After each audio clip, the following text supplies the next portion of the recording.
ka-everything! Nagluto na naman ako ulit ng chicken wings. Ayan, pinablender ko lang siya kay ate. Tapos ito, nilagyan ko siya ng carrots, patatas, at itong 5 condiments na mix powder, at itong turmeric powder,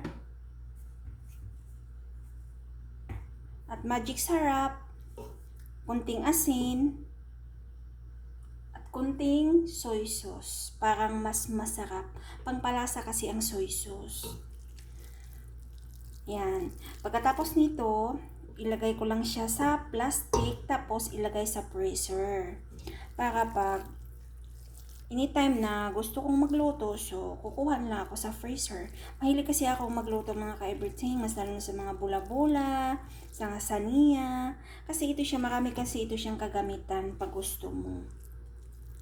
So, pwede nyo itong gawin din. Ipasok nyo lang, ilagay nyo lang siya sa freezer para hindi masira. Ito ang ginagawa ko kasi minsan busy. Syempre, pag gutom ka, so anytime kang may makuha sa freezer, di ba?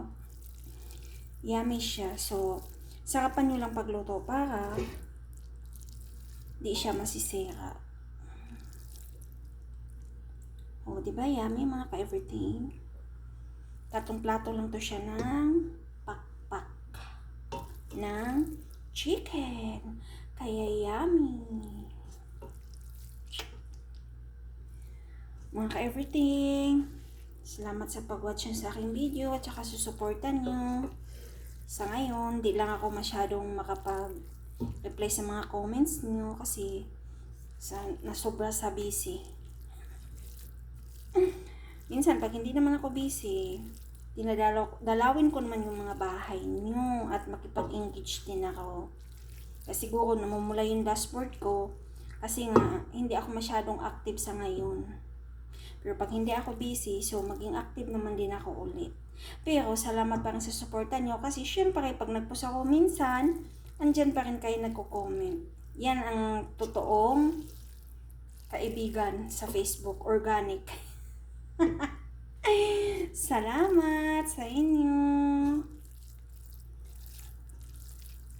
At bye-bye.